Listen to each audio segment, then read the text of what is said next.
tentang perbedaan otak perempuan dan laki-laki. Oke, itu gimana nih, seru Itu nih. kan banyak kan yang bilang, Oke. oh otak cewek gini, otak cowok gini, cowok lebih logis, cewek lebih emosional, Perasa, lebih perasa, lebih verbal. lebih verbal. Kalau misalkan kemampuan verbal, kayak kalau nggak salah, aku juga lupa nih, tolong dicek juga nanti. Kalau nggak salah memang ada kecenderungan perempuan itu kemampuan verbalnya lebih cepat daripada laki-laki. Oke. Tapi kalau untuk masalah lebih logis dan lebih emosional, itu juga mitos. 100% salah. 100% salah. Karena Oke. gini, di neuroscience sendiri, apalagi sekarang ya neuroscience modern, kita tuh lebih ngelihat variabilitas antar individu. Jadi perbedaan antar individu itu jauh lebih penting daripada perbedaan seksual, perbedaan Oke. jenis kelamin.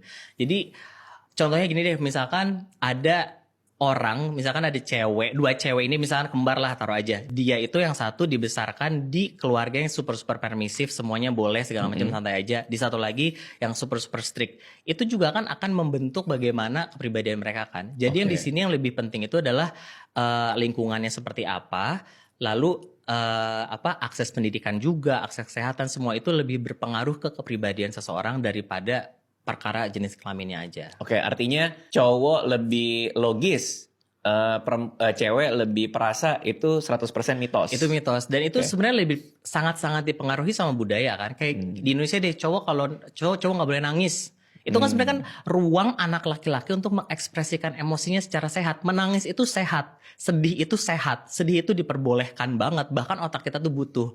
Tapi ketika budaya udah bilang cowok tuh nggak boleh nangis, cowok tuh nggak boleh cengeng gitu. Itu kan membatasi ruang si anak itu untuk mengekspresikan dirinya. Karena ketika kita nangis itu kan bisa jadi itu sebenarnya jeritan atau enggak jeritan minta tolong seorang anak untuk bisa dimengerti atau bahkan untuk sekadar dibantu. Tapi ketika anak cowok nggak boleh nangis, dia kayak oh jadi gue harus ngapain nih? Gue nggak bisa minta tolong ibaratnya.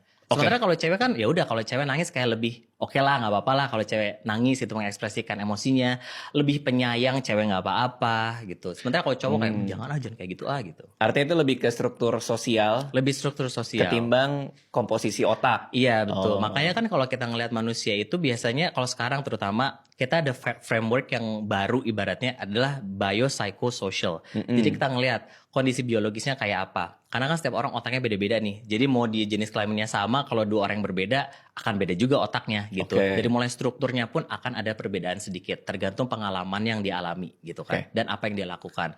Terus dari psikonya, bagaimana kondisi psikologis si anak itu, bagaimana dia cara berpikirnya, bagaimana dia mengekspresikan emosinya. Terus sosial, dukungan sosial, apakah lingkungan sosialnya ini memperbolehkan si anak untuk mengekspresikan dirinya. Terus budaya yang ditekankan ke anak ini seperti apa, kayak gitu. Jadi itu yang lebih penting.